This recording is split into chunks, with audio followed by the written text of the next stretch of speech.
أعوذ بالله من الشيطان الرجيم بسم الله الرحمن الرحيم والضحى والليل إذا سجى ما ودعك ربك وما وللآخرة خير لك من الأولى ولسوف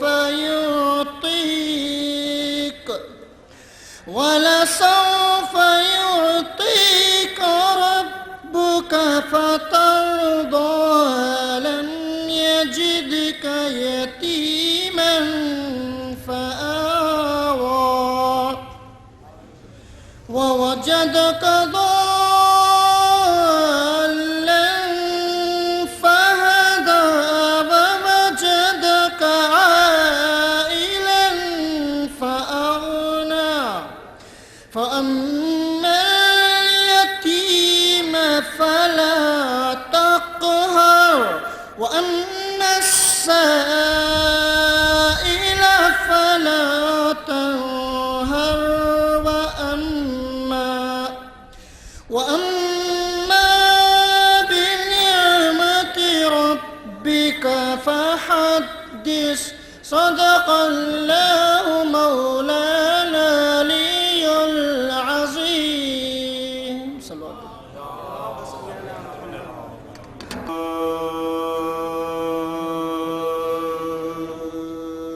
یہ فوج شام میں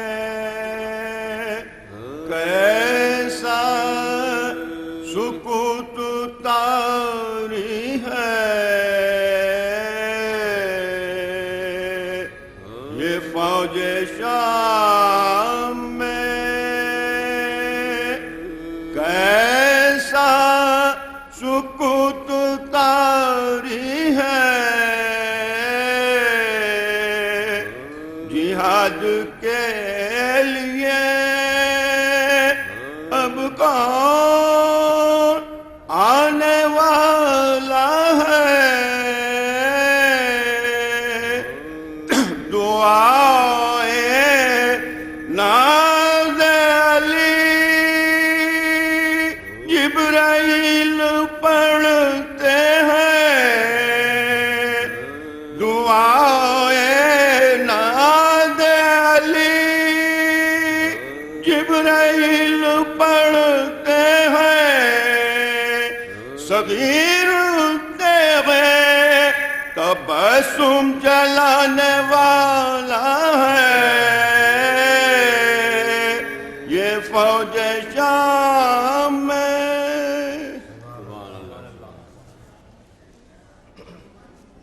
نعرہ صلوات اللہم صلی علی محمد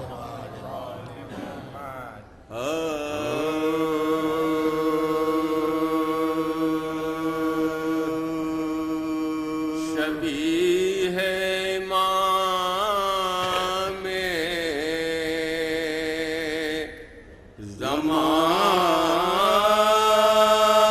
زمان کہتے ہیں، شبیہ امام زمان کہتے ہیں، تصور میں تصویر جان کھینچتے ہیں، زمین مول لی ہے مزاروں کے خاطر، زمین مول لی ہے ہزاروں کے خاطر زمین پر شہیدی نشان کھینچتے ہیں شبیہ امام زمان کھینچتے ہیں بہاروں کے اکبر نے درد سمجھا کہاروں کے اکبر نے درد سمجھا کلیجے سے واسنا کھینچتے ہیں شبیہ امام زمان کھینچتے ہیں کجا بیڑیاں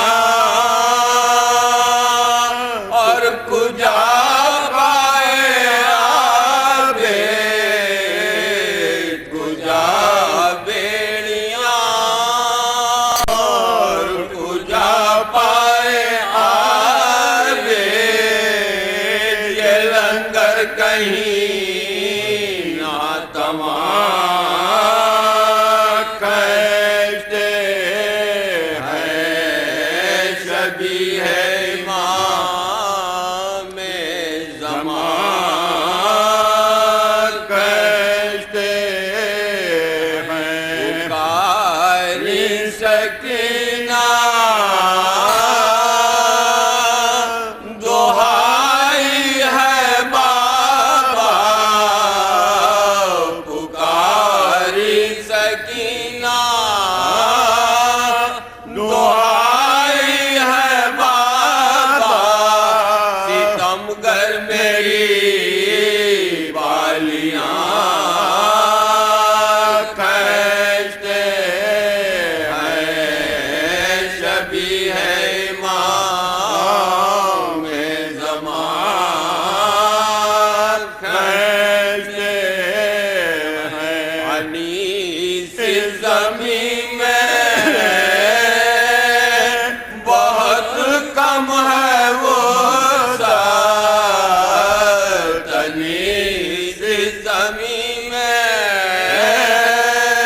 بہت کم ہے وہ ساتھ میں تے قلم کی ناک کھینچتے ہیں شبیہ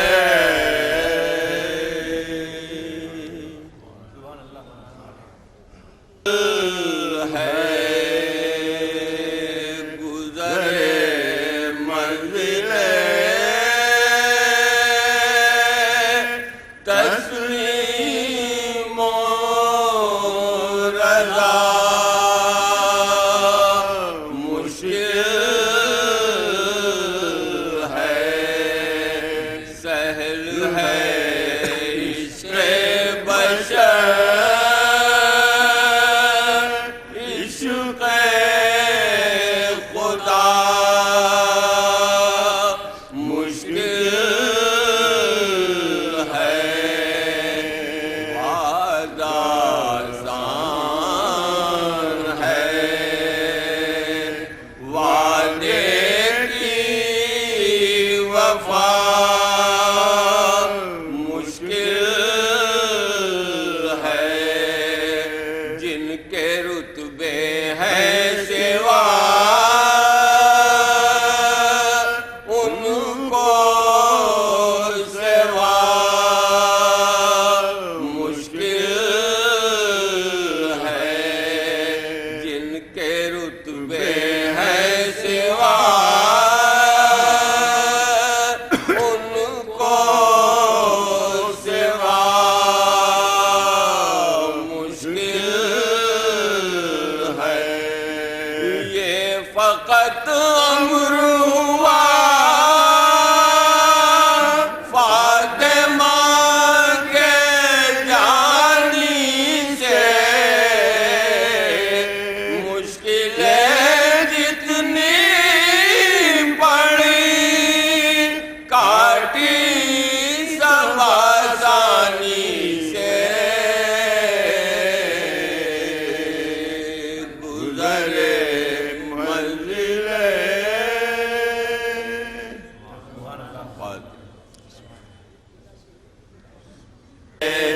زندہ میں حرم روتے ہیں یا علی زینب بے کس کے تو سن جائیے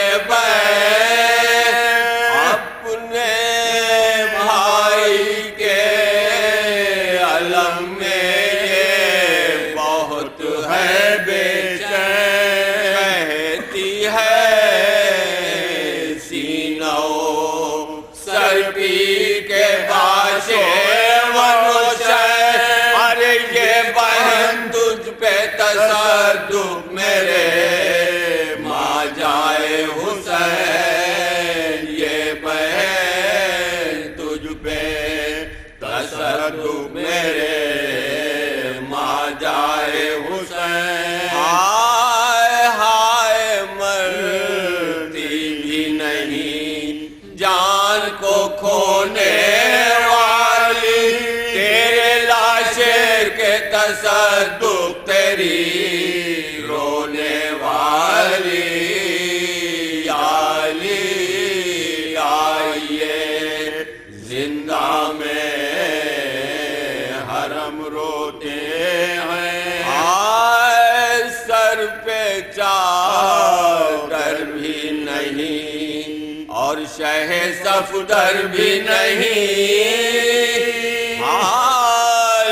کس سے کہیں عباس دلاور بھی نہیں جس کو سب دیکھ کے جیتے تھے وہ اکبر بھی نہیں ارے لے کسے گود میں اب چاند سا اصغر بھی نہیں لے کسے گود میں اب چاند سا اصغر بھی نہیں ماں فقط باقی ہے منہ اشکوں سے دھونے والی رہ گئی پیٹ کے اب قید میں رہنے والی یا علی آئیے زندہ میں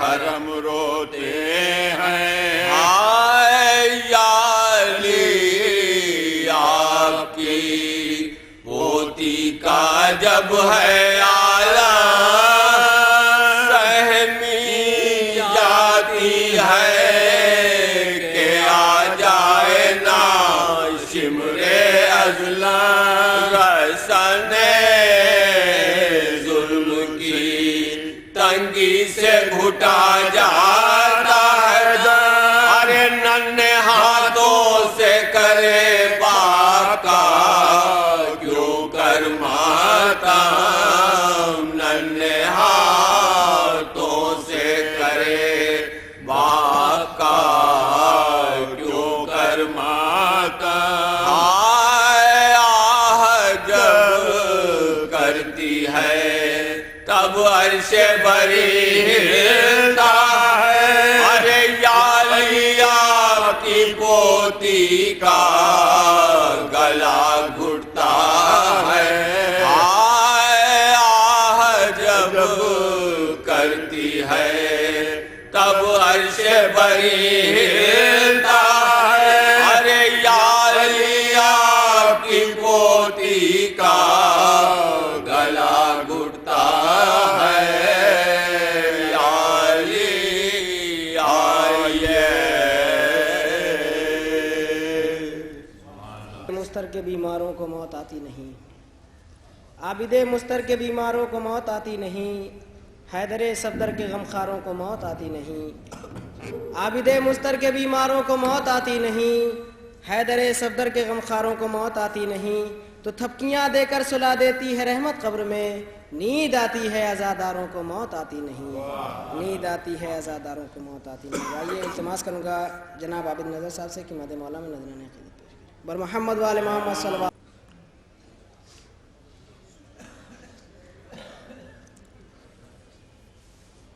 ایک مطلع دو شعر دیکھیں کافی تاخیر بھی ہو گئی، اختصار ملحوظ ہے۔ بے شک حسین جانے رسالت مآب ہیں، بے شک حسین جانے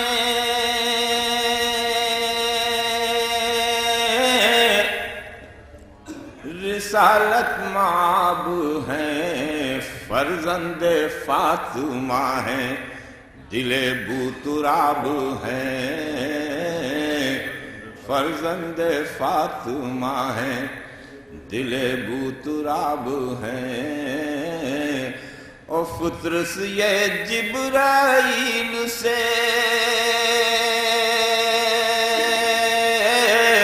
کہتا ہوا چلا، مولا مولا میرے عطاؤ کرم کے صحاب ہیں، مولا میرے عطاؤ کرم کے صحاب ہیں، اور ہجرت کی شب یہ راز کھلا مشرکین پر، ہجرت کی شب یہ راز کھلا مشرکین پر، مولائے کائنات رسالت مآب ہیں، مولائے کائنات رسالت مآب ہیں۔ 4 مصرے اور دیکھنا شہنشاہ وفا حضرت ابوالفضل عباس کے حوالے سے۔ یہ عطائے حضرت عباس ہے بے شک نظر، یہ عطائے حضرت عباس ہے بے شک نظر، معتبر اور مقتدر ہے آج دامان وفا، معتبر اور مقتدر ہے آج دامان وفا۔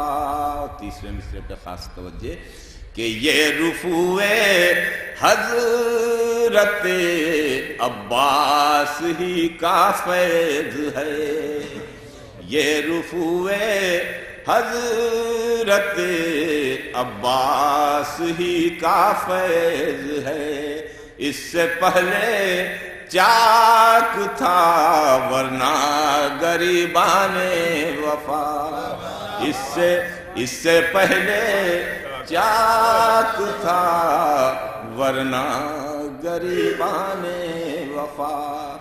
اسی نہج کے 4 مصرے اور کہ آبروئے صبر و استقلال و عرفان وفا، آبروئے صبر و استقلال و عرفان وفا، اور حضرت عباس یعنی عکس عمران وفا، حضرت عباس یعنی عکس عمران وفا، اور کل ایمان کی سند مرسل نے دی تھی باپ کو، کل ایمان کی سند مرسل نے دی تھی باپ کو، ان کا بیٹا بھی نظر ہے کل ایمان وفا، ان کا بیٹا۔ اور اگر اجازت ہو تو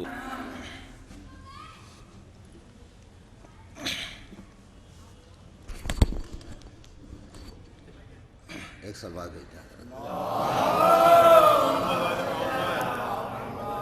ایک قضا اور 2-3 شعر زحمت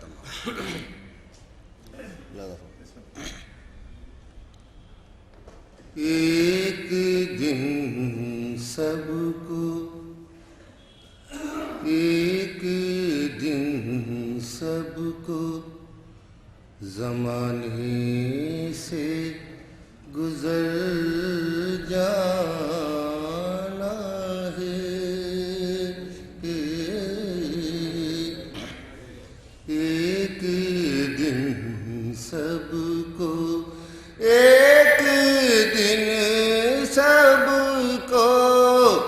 زمانے سے گزر جانا ہے، حب حیدر میں جو مر جائے وہی دانا ہے، حب حیدر ایک دن سب کو زمانے سے گزر جانا ہے،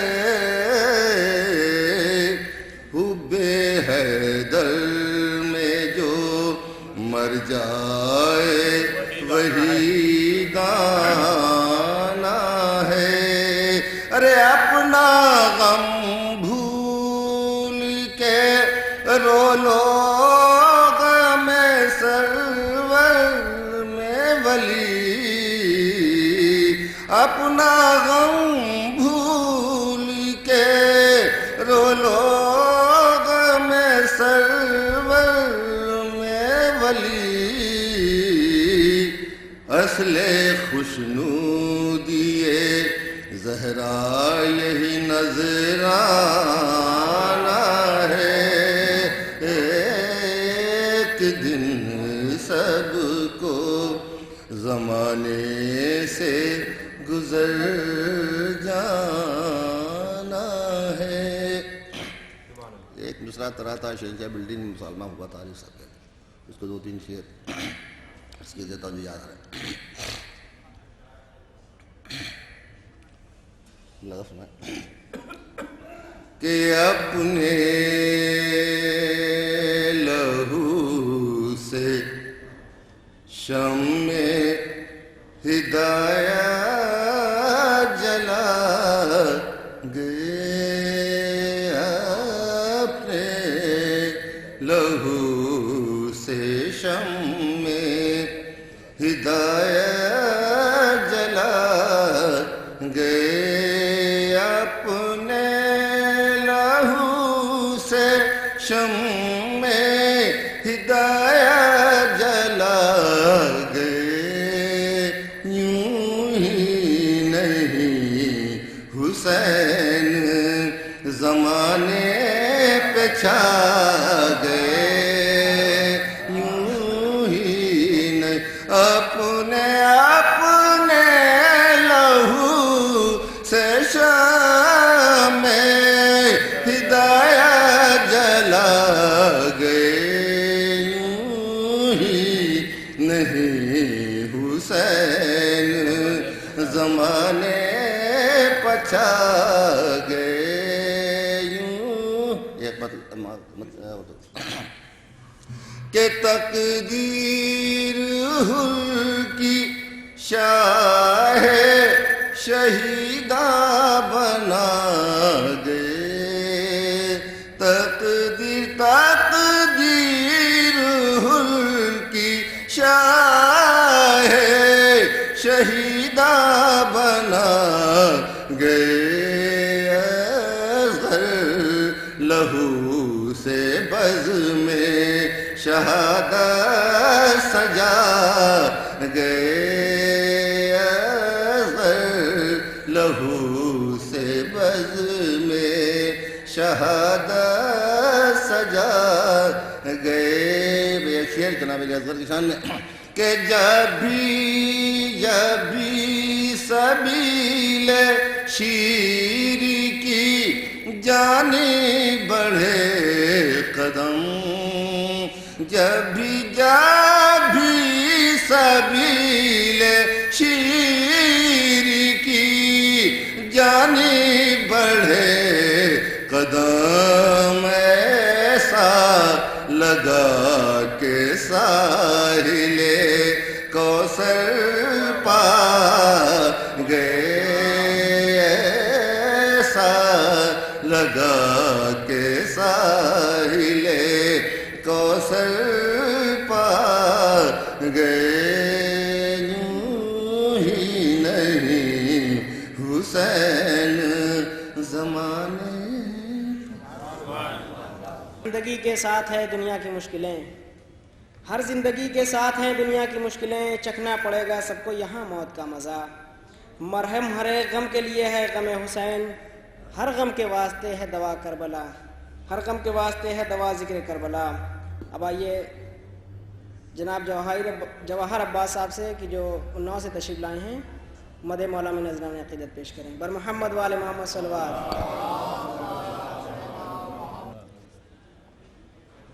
جو دشمن حسین علیہ السلام ہے، جو دشمن حسین علیہ السلام ہے، پانی بھی اس کے ہاتھ کا پینا حرام ہے، پانی بھی اس کے ہاتھ کا پینا حرام ہے۔ اصغر نے استغاثے پہ کس لی ہے اب کمر،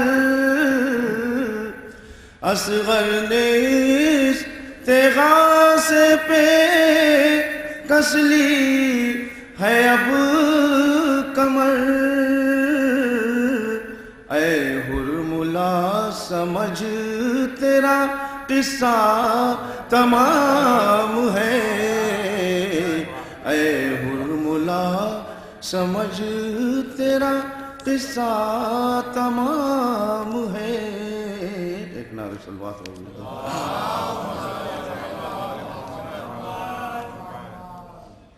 ذکر شبیر کی توفیق خدا دیتا ہے، یہ عمل وہ ہے جو ایمان کو جلا دیتا ہے،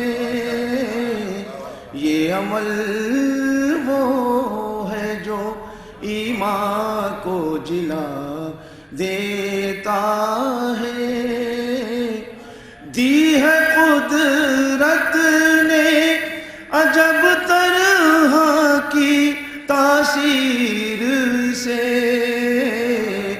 یہ زمانے کے ہر ایک غم کو بھلا دیتا ہے، یہ زمانے کے ہر ایک غم کو بھلا دیتا ہے۔ دیکھیے آ کے سر فرش عزائے شبیر، یہ نئی فکر نئی آب و ہوا دیتا ہے، یہ نئی فکر نئی آب و ہوا دیتا ہے۔ کتنا پرکیف ہے سوزے غم شبیر کے ہم، کتنا پرکیف ہے سوزے غم شبیر کے ہم، جتنا محسوس کرے اتنا مزہ دیتا ہے، جتنا محسوس کرے اتنا مزہ دیتا ہے۔ آئیے پرچم عباس کے سائے میں چلے، آئیے پرچم عباس کے سائے میں چلے، یہ پھریرا ہمیں جنت کی ہوا دیتا ہے، یہ پھریرا ہمیں جنت کی ہوا دیتا ہے۔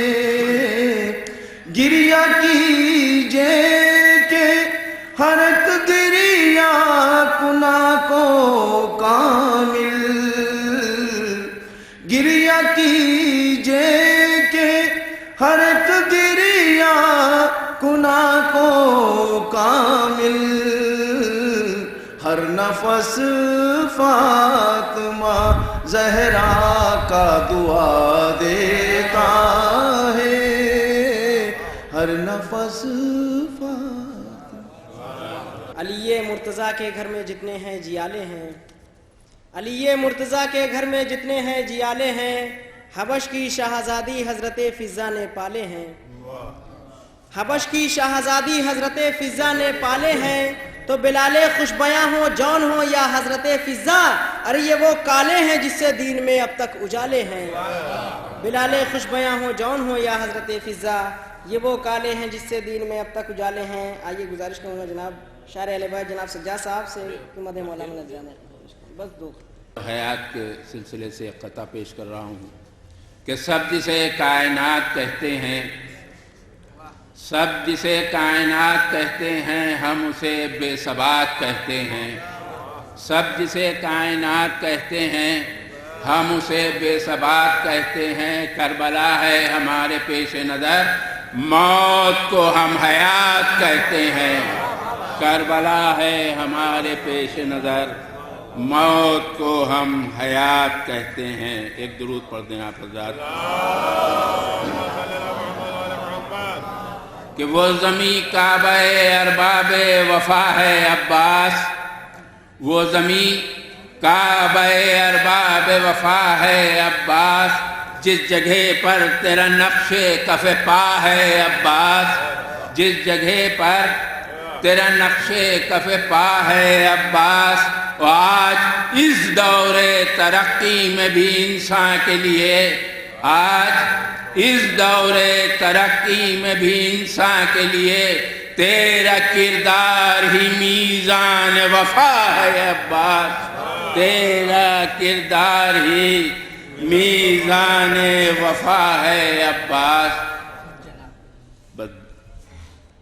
ایک مطلع اور 3 شعر کہ صدف میں چشم کی ہر اشک نم حسین کا ہے، صدف میں چشم کی ہر اشک نم حسین کا ہے، غم جہاں نہیں مجھ کو علم حسین کا ہے، غم جہاں نہیں مجھ کو علم حسین کا ہے، جو بک گیا اسے آل نبی سے کیا نسبت، جو بک گیا اسے آل نبی سے کیا نسبت، کرے جو نصرت حق وہ قلم حسین کا ہے، کرے جو نصرت حق وہ قلم حسین کا ہے۔ میں جی رہا ہوں جو اس بے وفا زمانے میں، میں جی رہا ہوں جو اس بے وفا زمانے میں،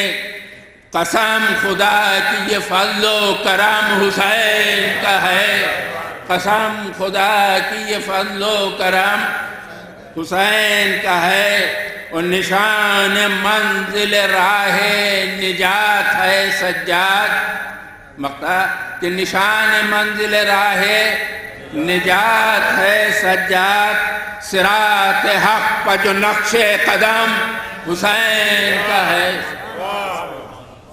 3 مرتبہ سورہ توحید کی تلاوت فرما کے جناب مرحوم سید موسی رضا صاحب مغفور پیروں کو ایصال فرما رہا۔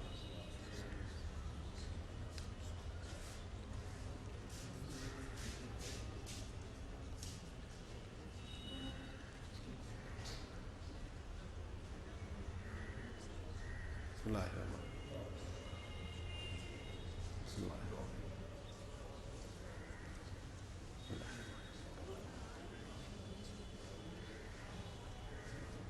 یا اللہ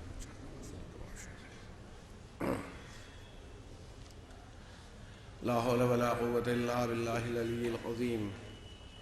اعوذ باللہ السمیع العلیم من الشیطان اللعین الرجیم۔ بسم اللہ الرحمن الرحیم۔ الحمد للہ رب العالمین، والصلاة والسلام علی سید الانبیاء والمرسلین سیدنا و مولانا بالقاسم محمد وعلی الطیبین الطاہرین المعصومین المظلومین استغفر اللہ الذی لا الہ الا هو الحی القیوم الرحمن الرحیم ذو الجلال والاکرام وسلہ ان یتوب علی توبۃ عبد ذلیل خاضع فقیر بائس مسکین مستکین مستجیر لا يملك لنفسه نفعا ولا ضرا ولا موتا ولا حیاتا ولا نشورا اما بعد فقد قال الله تبارك وتعالى في كتابه المجيد والفرقان الحميد وقوله الحق بسم الله الرحمن الرحيم انما يريد الله ليذهب عنكم الرجس اهل البيت ويطهركم تطهيرا.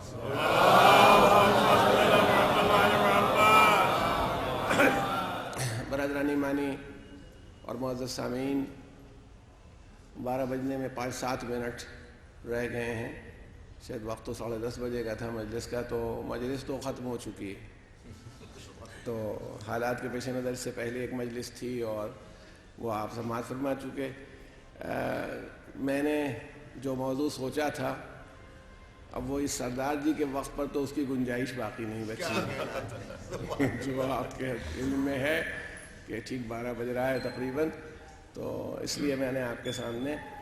دوسری بات، لکھنؤ جیسی جگہ پر ماشاءاللہ جدھر سے گزریے اتنے بورڈز اور پوسٹرز بتا رہے ہیں کہ لوگ مجلس سنتے سنتے بالکل سیر ہیں، کوئی اس میں کسر نہیں ہے. وہ ہم لوگوں کو پڑھایا جاتا تھا جب کیمسٹری میں، تو کہا جاتا تھا کہ پانی میں یا اس میں شکر یا نمک گھولیے، اور تو ایک پوزیشن آتی ہے کہ سیچوریشن پوائنٹ آ جاتا ہے، پھر اس میں جو چیز ڈالیے وہ گھلتی نہیں، بیٹھ جاتی ہے. تو صلوات دیتے ہیں محمد والے.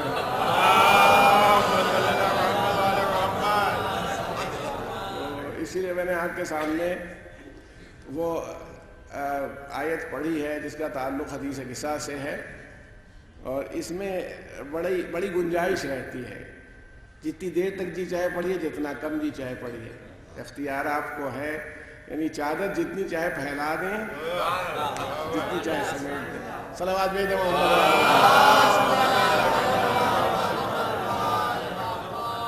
چادر میں وسعت پیدا ہو سکتی ہے، مگر ان کے علاوہ کوئی آ نہیں سکتا جو چادر میں. یہ ہے جتنی، یہ نہیں کہ پوری امت داخل ہونا چاہے چادر میں، یہ اختیار نہیں ہوگا.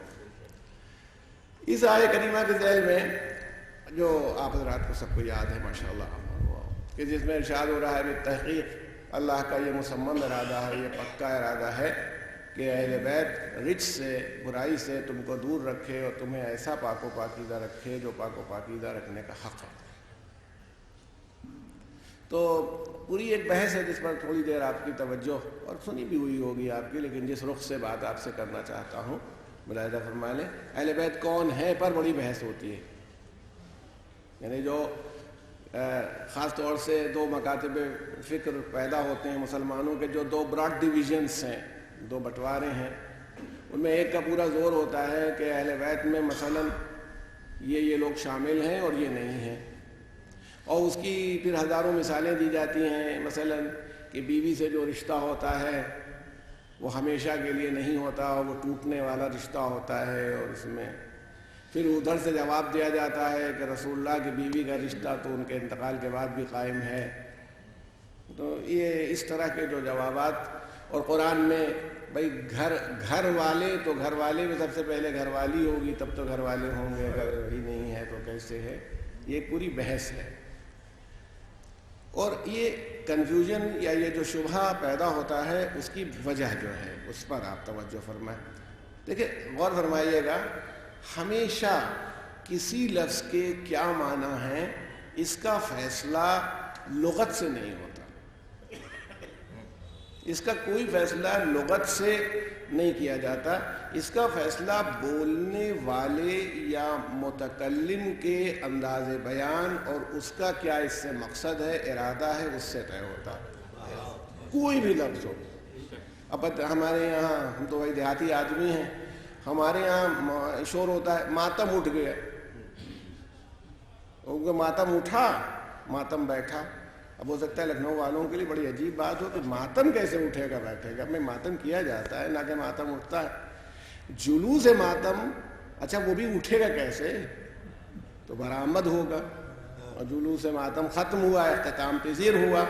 مگر بولنے والے کہہ رہے ہیں ماتم اٹھ گیا، وہ سمجھ رہے ہیں. اور ماتم میں بھی وہ جو جنگی باجا ہوتا ہے وہ وہاں 3 مرتبہ بجتا ہے. وہ ڈریکشن ہوتا ہے کہ دیہات گاؤں والے سمجھ جائیں کہ پہلا باجا بج گیا، دوسرا بج گیا، تیسرے پر ماتم اٹھے گا. تو بعض اوقات بولنے والے پوچھتے ہیں کون سا باجا بجا. اب جو غیر متعلق آدمی وہ سمجھ ہی نہیں سکتا یہ باجا بجا سے کیا ہے. اما ابھی تو پہلا باجا بھی نہیں بجا، ماتم کہاں سے اڑ جائے گا. مجھے ماتم اور باجا ان کا کیا رشتہ ہے، ان سے کیا تعلق پیدا ہوتا ہے، نہیں بتا سکتے ہو. اس کی وجہ یہ ہے کہ متکلم جو ہے اور جو سمجھنے والے ہیں اس کو جن معنی میں سمجھ رہے ہیں اس سے فیصلہ ہوگا، نہ کہ لغت سے. اب دیکھیں میں کہتا ہوں انشاءاللہ مجمع باب ہے مجمع. اصحاب کے کیا معنی؟ اصحاب صحابی، ساتھی، اصحاب اس کی جمع ہوئی. اصحاب رسول، اصحاب امام حسین، اصحاب علی، اصحاب امام حسن، سب آپ سنتے رہتے ہیں ان کے ساتھی. اصحاب کے معنی ساتھی کے ہوتے ہیں نا. رسول اللہ کے اصحاب کے کیا معنی بتائے گئے؟ جس نے حالت ایمان میں پیغمبر کی زیارت کی وہ صحابی ہے، اور یہی جمع ہو جائیں تو اصحاب ہیں. ایمان یعنی کلمہ پڑھا اور رسول کی زیارت کی، اس صحابی کی فہرست میں آ گئے. لیکن قرآن تو ان معنوں میں نہیں استعمال کر رہا. اگر قرآن ہی سے کہ سب سے سہل لفظ کو آپ قرآن سے سمجھنا چاہتے ہیں تو سمجھیے الم تر کیف فعل ربک باصحاب الفیل.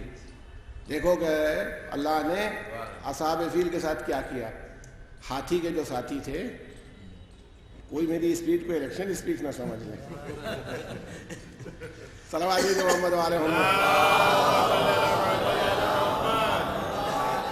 ہاں کوئی اینٹی پارٹیز کو موقع مل گیا تو ہر سورہ فیل ہی لیے ہوئے دوڑ رہے ہوں گے کہ دیکھیے صاحب یہ قرآن کے خلاف ہے. تو اصحاب فیل جو ہیں وہ کون ہیں؟ نیچرلی وہ ابرہا کے وہ ساتھی. وہ کیوں ساتھی تھے؟ وہ ہاتھی پر بیٹھ کے آئے تھے. تو جو ہاتھی پر بیٹھ کے آئے وہ اصحاب فیل ہیں. تو اس کا مطلب اصحاب کے معنی قرآن میں تو یہ ہے کہ جو چڑھ بیٹھے کسی آدمی کے اوپر، وہی ہے جو عاجز کیے رہے، اس کے اوپر سوار رہے، وہ اصحاب میں سے ہوتا ہے. اور یہاں اصحاب کے معنی غلام اور اس کی منزل پر ہو رہے ہیں. تو اگر کوئی آدمی صرف معنی کو لغت سے، ڈکشنری سے یہاں سے طے کرنا چاہے گا تو ہرگز نہیں طے کر سکتا کسی لفظ کے کیا معنی ہیں، اصحاب کے معنی کیا ہوتے ہیں. اسی طرح سے اہل بیت کے معنی کیا ہوتے ہیں جگہ پر، بلکہ ایک ہی لفظ کے معنی الگ الگ جگہوں پر الگ الگ ہو جاتے ہیں. دیکھیں جیسے ہماری بحث ہے، اگر اس کو ہم بالکل لغت کے اعتبار سے کریں، کل بیٹا ہوتا ہے، بیٹا نہیں بھی ہوتا. نوح کا بیٹا تھا اہل بیت میں. اگر نوح کا بیٹا اہل بیت میں ہوتا تو قرآن انکار کیوں کر دیتا کہ یہ تمہارے اہل میں سے نہیں ہے؟ اس کا مطلب ہے کہ بیٹا بھی اہل میں، بیوی ہے یا نہیں ہے بحث کیا ہے. وہی آیت پیش کی جاتی ہے کہ جب وہ چلے ہیں جناب لوط تو کہا تھا کہ تم بچا لیں گے سب کو مگر تیری بیوی کو نہیں. تو اس وقت اہل میں بیوی شامل نہیں ہے. لیکن یہ اپنے آپ ڈینائل تو نہیں ہو گیا نا، انکار تو نہیں ہو گیا، وہ اس کا عمل ایسا ہے کہ شامل نہیں ہے. اچھا ایک آدمی سے کوئی رشتہ نہیں ہے، پیغمبر کی سند ہے، سلمان ہم اہل بیت میں سے ہیں. تو اس کا مطلب ہے متکلم کسی لفظ کو کس طرح استعمال کرے گا اس سے فیصلہ ہوگا کہ اس لفظ کے کیا معنی ہیں. اور یہی مسئلہ ہمارے ساتھ ہر جگہ پیش آتا ہے. صلوات محمد علیہ. یہ صورتحال آپ کو ہر جگہ نظر آتی. مثلا غدیر میں بھی آپ کو یہی صورت نظر آتی. جب غدیر میں آپ ہیں اور غدیر میں آپ دیکھتے ہیں تو آپ کو یہی صورت پیدا ہوتی ہوئی نظر آتی ہے. ان کہا کہ یہ تو اعلان سے تو کوئی انکار کر ہی نہیں سکتا کہ من کنتو مولا ہو فہذا علی مولا. بھائی جو اعلان 1 لاکھ یا اس سے زیادہ آدمیوں کے درمیان کیا جائے گا وہ سنا تو سبھی نے ہے، اب انکار کون کرے. تو ان کا صاحب مولا کے تو لغت میں اتنے معنی ہیں. تو یا تو رسول اللہ غدیر میں کوئی لغت مرتب کر رہے تھے، یہ مان لیا جائے، کوئی ڈکشنری وہ بنا رہے تھے جس کے اندر سے یہ طے ہو جائے، یا پیغمبر کن معنوں میں استعمال کر رہے تھے اس لفظ کو یہ دیکھ لیا جائے کہ پیغمبر کا اتنا اہتمام کرنا کہ ادھر آؤ ادھر آپ آگے والے لوٹو پیچھے والوں کو اکٹھا کرو، حی علی خیر الاول حی علی خیر الاول کی آوازیں آ رہی ہیں اور سب یکجا کیے جا رہے ہیں. تو اس کا مطلب یہ ہے کہ کوئی مخصوص صورتحال ہے. وہ ماشاءاللہ آپ حضرات میں تو جو مجلسوں کے شوقین ہیں جنہوں نے پہلے سنا ہوگا وہ مولانا محمد سالم صاحب قبلہ مراد آباد والے کو لڑکی کے یہاں بھی وہ پڑھ چکے تھے، اس رخ کو پڑھا انہوں نے. تو میں یاد دلا دوں، وہ اسی مولا کے معنی میں کہتے تھے کہ مولا پہ اتنی بحث ہو رہی تو فرماتے تھے، وہ رامپور میں بہت دن رہے تھے، گورنمنٹ کالج میں پرنسپل تھے، نواب رامپور کی بیٹیوں کو پڑھایا بھی تھا تو وہیں رہتے تھے، وہیں سے انہوں نے مجلسیں پڑھنا بھی شروع کی۔ تو فرماتے تھے کہ ایک دن بیمار ہو گیا نواب کا بیٹا، تو جب نواب کا بیٹا بیمار ہوا تو حکیم صاحب نے اس کو بخار میں انار بتا دیا، وہ دوڑ گیا ایک غلام ان کا نوکر دوڑا اور بازار میں پہنچ گیا اور جتنے قسم کے انار ملے سب کے جھاوے لے آیا۔ میں نواب صاحب کو یہ تو ہے نہیں کتنے پیسے خرچ ہوں گے، وہ لے آیا، قندھاری بھی اور بہدانہ بھی اور کتنے انار تھے سب لے آیا، ڈھیر کر دیے، ہو گئی بات۔ کب 18-20 سال بعد اس کی شادی کے موقع پر دیکھا پھر جا رہا، پوچھا کہاں جا رہے ہیں بھائی؟ کہا کہ انار لینے جا رہے ہیں۔ اب جو آیا تو آتش بازی والے لے آئے، آتش بازی والے انار ڈھیر کر کے سب لادے ہوئے چلا آ رہا ہے۔ میں نے کہا مجھے واقعہ یاد آیا تمہارا جانا کہ جب یہ بیمار ہوا تھا تو تم انار لینے گئے تھے تو وہ انار لے کے آئے تھے، تو انہوں نے بتایا تو نہیں، تم سے کہا انار لے آؤ، تم یہ والا انار آج لے آئے، وہ والا کیوں نہیں لائے؟ اور اس دن گئے تھے تو یہ والا کیوں نہیں لائے تھے؟ میں نے کہا حضور اس وقت وہ بیمار تھا، حکیم نے بتایا تھا اس لیے جو انار منگایا تھا وہ انار لے آئے۔ آج اس کی شادی ہے، خوشی کا موقع ہے، آتش بازی دغنی ہے، آتش بازی کا پروگرام ہونا ہے تو یہ والا انار لایا۔ تو جناب فرمایا کرتے تھے اس موقع پر کہ ایک جاہل نوکر جو نواب کا نوکر ہے، بیچارہ جاہل آدمی ہے، وہ جانتا ہے کہ کس موقع پر انار کے کیا معنی ہے، انار کے کس موقع پر کیا معنی ہے۔ آپ ایسے للو ہیں کہ آپ کو غدیر میں مولا کے معنی نہیں معلوم کہ غدیر میں مولا کے کیا معنی ہوں گے، یہ آپ کو پتہ نہیں چلتا ہے۔ تو وہ جاہل آدمی جان جاتا ہے، آپ اس کو لغت میں تلاش کر رہے ہیں کہ اس کے معنی تو غلام کے بھی ہوتے ہیں اور اس کے معنی پڑوسی کے بھی ہوتے ہیں اور اس کے معنی بھائی کے بھی ہوتے ہیں، تو رسول اللہ نے کن معنوں میں استعمال کیا اور کیا بات کہی۔ دیکھیں جو ماحول پیغمبر نے بنایا تھا اس ماحول میں اس کے ایک معنی کے علاوہ دوسرے معنی پیدا ہی نہیں ہو سکتے تھے، اس لیے یہ کہا جا رہا ہے کہ لفظ کو جب بھی تلاش کرنا ہو، جب آپ تلاش کرنا چاہیں اس کے معنی کیا ہیں تو اس متکلم کی طرف نظر کریں جو بول رہا ہے۔ اب جب ہم آیت تطہیر میں دیکھتے ہیں تو متکلم کون ہے؟ بات پلٹ جاتی اللہ ہے، انما یرید اللہ لیذھب عنکم الرجس اہل البیت ویطہرکم تطہیرا۔ اللہ کا یہ ارادہ ہے، بالتحقیق یہ اللہ کا پکا ارادہ ہے، اس میں اب کسی طرح کی کوئی گنجائش نہیں ہے کہ تم سے رجس کو اللہ دور رکھے اور تم کو پاک و پاکیزہ رکھے، جو پاک و پاکیزہ رکھنے کہا یہ کہہ دیا۔ اب دیکھیں ہم ماشاءاللہ کہ اس مجمع سے ہم پوچھیں کہ اہل بیت کون ہیں، دیکھیے ہر لفظ کا استعمال، اب آیت تطہیر میں جس وقت اہل بیت استعمال کیا ہے، ذاکرین ہم سب لوگ پڑھتے ہیں اور ماشاءاللہ کئی ذاکرین یہاں تشریف فرما بھی ہیں۔ امام حسین کا ایک قول پڑھا جاتا ہے خطبہ شب عاشور کا، حوالہ دیا جاتا ہے جیسے میرے حساب ویسے میرے نانا کے نہیں، ویسے میرے بابا کے نہیں، ویسے میرے بھائی کے نہیں۔ اس میں ایک اور ٹکڑا بھی ہے، جیسے میرے اصحاب ویسے کسی کے اصحاب نہیں، اور جیسے میرے اہل بیت ویسے کسی کے اہل بیت نہیں، یہ بھی امام حسین نے کہا ہے اسی موقع پر۔ لیکن جب وہاں پر اہل بیت کہا ہے تو وہ قرابت داروں اور رشتہ داروں کی وسعت لیے ہوئے ہے، متکلم کے بولنے کی بنیاد پر ہے، متکلم وہاں پر بول رہا ہے تو رشتہ داروں کے لیے بول رہا ہے۔ امام کا یہ مطلب نہیں ہے کہ وہ اللہ جن کو اہل بیت کر رہا ہے وہ کہہ رہا ہے ان سے کوئی مقابلہ کر رہے ہیں، بلکہ وہ کہہ رہے ہیں کہ جیسے میرے رشتہ دار ہیں، جیسے جو وفاداری ان میں ہے، جو ایمانداری، اور ان میں بھی کبھی کبھی ایک مرتبہ خطیب کو یہ کنفیوژن ہو گیا تھا، وہ پڑھ رہے تھے تو انہوں نے مقابلہ کیا، کہا کہ جیسے جون ویسے سلمان بھی نہیں اور جیسے جون ویسے ابو ذر بھی نہیں۔ یہ بھی ایک غلطی ہے۔ غلطی یہ ہے کہ امام حسین نے جب یہ فرمایا کہ جیسے میرے اصحاب ویسے کسی کے اصحاب نہیں، تو اس جماعت کے لیے کہا ہے، انفرادی سطح پر نہیں کہا ہے، اس لیے کہ رسول اللہ کے پاس بھی انفرادی سطح پر بہت ہی اعلیٰ درجے کے اور 10 درجے ایمان کے اور 9 درجے ایمان اور 8 درجے ایمان کے اصحاب موجود ہیں، امام حسین کے پاس بھی ہیں، امام حسن کے پاس بھی ہیں۔ امام یہ فرما رہے تھے کہ اتنی بڑی جماعت یک زبان یک دل کسی کے پاس نہیں ہے۔ یہ نہیں ہے کہ وہ اکیلے کوئی مقابلہ ہو رہا ہے. اور بخدا اگر کربلا میں ابو ذر ہوتے تو حسین کے ساتھ ہی کھڑے ہوتے, سلمان ہوتے تو امام حسین کے ساتھ کھڑے ہوتے. میثم عمار امیر المومنین کے صحابی تھے, اگر شہید نہ ہو گئے ہوتے ذی الحج کے مہینے میں تو عاشور کے دن کربلا میں شہید ہوتے.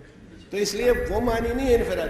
ایسے ہی اہل بیت کے معنی میں بھی جو یہ ایک کنفیوژن پیدا ہو جاتا ہے اور ایک شبہ ہمارے دلوں میں آ جاتا ہے, وہ دماغ میں وہ یہ نہیں ہے کس معنوں میں کس لفظ کو کس جگہ پر استعمال کیا گیا ہے, یہ بنیاد بنتی ہے. میں دیکھتے کہ آپ لفظوں کو دیکھ لیجئے. معصوم, ایک بچہ جو ابھی پیدا ہوا ہے معصوم ہے کہ نہیں ہے؟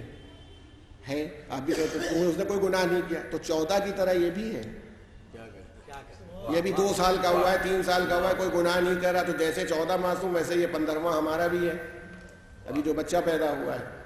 اس کا معصوم ہونا اور ہے, ان کا معصوم ہونا اور ہے.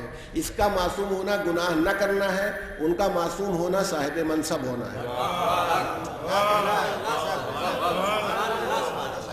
یہ بات ذہن میں رہے نا کہ ایک لفظ کا استعمال کہاں پر. ایک آدمی پیدا ہوا ہمیشہ سے مینٹلی ریٹارڈڈ ہے, وہ 100 سال کا بھی ہو کے مرے گا تو پاگل ہی مرا, تو گناہ کون سا کیا اس نے؟ تو اگر وہ مر جائے گا تو مومن ہے تو ہم کہیں گے بے حساب جنت میں جائے گا, معصوم گیا دنیا سے. تو معصوم کے معنی پاگل کے تھوڑی ہوتے ہیں, معاذ اللہ یہ معنی نہیں ہوتے ہیں. جگہ کے اعتبار سے صاحب, اسی لیے فرق آ جاتا ہے. جناب عباس کے پاس کوئی آپ ایسی بات نہیں بتا سکتے ہیں کہ جہاں کہیں گناہ کا شائبہ ہو. جناب زینب کے لیے کوئی بات, وہ منصب جو قدرت اپنے مقصد سے دیتی ہے وہ نہیں ہے. عصمت ایک منصب کا نام ہے, اور یہ منصب جسے عطا کرتی ہے قدرت, وہ معصوم ان معنوں میں ہوتا ہے. باقی ایسے مومن بھی ہو سکتے ہیں جو زندگی بھر کوئی گناہ نہ کریں, مگر زندگی بھر گناہ نہ کرنا ان کو 14 کے برابر نہیں بنائے گا. صلوات بھیجے محمد و آلہ محمد. تو اس لیے یہ عرض کرنا ہے کہ قدرت نے اس لفظ کو استعمال کیا, قرآن مجید میں استعمال کیا. ہم کیا کہتے ہیں, مطلب ہماری نگاہ میں اہل بیت کی پوزیشن شروع ہوتی ہے یہاں سے کہ بھئی چادر میں کون تھا؟ جناب فاطمہ, حضرت رسول علی, امام حسن, امام حسین, یہ 4 اہل بیت ہوئے, اور رسول تو خود الگ ہیں, رسول اور ان کے اہل بیت. نظر بھی ہوتی ہے, اس نظر کو ہم پیش کرتے ہیں خدمت میں اللہ کے رسول, ان کے حبیب اور ان کے اہل بیت کے. جب ہم ان کی یوں کہتے ہیں تو اس کے معنی کچھ اور ہو جاتے ہیں. مگر جب آیت تطہیر نازل ہوئی تو رسول کہاں تھے؟ چادر کے باہر تھے, چادر کے اندر تھے. پہلے تو وہی آئے, پھر اور لوگ جمع ہوئے, چادر کے بعد پھر رسول نے فرمایا کہ یہ میرے اہل بیت ہیں. اب اللہ نے یہ آیت نازل کی, انما یرید اللہ لیذھب عنکم الرجس. تو اس کا مطلب یہ ہے کہ جو آیت تطہیر اتر رہی ہے, جیسے یہ ظاہر میں نظر آنے والے 4 افراد, ویسے ظاہر میں نظر آنے والے رسول وہ بھی اس کے اندر شامل ہوئے. تو اس کا مطلب ہے کہ آیت تطہیر میں جس وقت آیت آتی ہے اس میں اہل بیت میں رسول خود بھی شامل ہوتے ہیں. صلوات بھیجے محمد و آلہ محمد. وہ خود بھی اہل بیت میں شامل ہوئے, اور جس وقت وہ کہیں یہ میرے اہل بیت تو اس وقت وہ الگ ہوتے ہیں, اہل بیت الگ ہوتے ہیں. یہ ایک فرق ہمیشہ بولنے والے کے اعتبار سے ہوتا ہے. اب کبھی کہیں کہ میں جو کہتا ہوں ماشاءاللہ لکھنؤ والوں سے زیادہ اس نقطے کو شاید کوئی نہیں سمجھ سکے گا کہ کبھی کبھی متکلم ذکر ہی نہیں کرتا کس کی بات کا تذکرہ ہے. تو میں نے آپ سے پوچھا تھا آپ کا قیام کہاں ہے؟ اب آپ نے کہا کہ یہی گھر ہے. یہ تو کہا نہیں میرا ہے, یہی گھر ہے. جیسے ہی آپ نے کہا یہی گھر ہے, آپ کا مقصد سننے والے نے سمجھ لیا. لکھنؤ والے اپنے بیٹے کو اپنا بیٹا نہیں کہتے, آپ کا بیٹا ہے. اب کوئی صاحب اتنے بے وقوف ہو جائیں جا کے ولدیت دوسرے دن بدلوانا چاہیں کہ اچھا یہ تو ہمیں پتہ ہی نہیں تھا کہ یہ ہمارا بیٹا ہے, چلو بیٹا کہاں ہے, ولدیت کے کالم میں اپنا نام لکھوائیں. وہ کہہ رہا ہے آپ کا بیٹا ہے, اس کے باوجود سمجھا یہی جا رہا ہے کہ یہ میرا بیٹا ہے, کہہ رہا ہے کہ آپ کا بیٹا ہے. یہ بھی ایک متکلم کا انداز. لیکن اگر صرف اتنا کہے کہ یہ بیٹا ہے, ابھی تو کسی نہ کسی کا بیٹا تو ہوگا ہی. کیونکہ جیسے ہی کہا یہ بیٹا ہے, بات معلوم ہو گئی کہ کہنے والے کا بیٹا ہے. یہ گھر ہے, کہنے والے کا گھر ہے. اگر یہ قانون زبان کا موجود ہے تو آیت تطہیر میں یہ تو کہیں کہا ہی نہیں کہ رسول کے اہل بیت. اے اہل بیت، اللہ کا یہ ارادہ ہے کہ تم کو رزق سے دور رکھے، تو اگر میں بات کو پلٹ کے لے جاؤں کہ جو کہہ رہا ہے اس کے اہل بیت ہیں، صلوات محمد،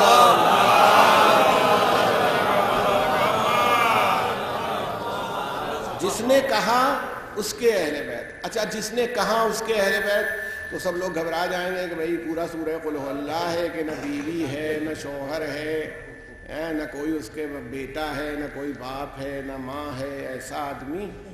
تو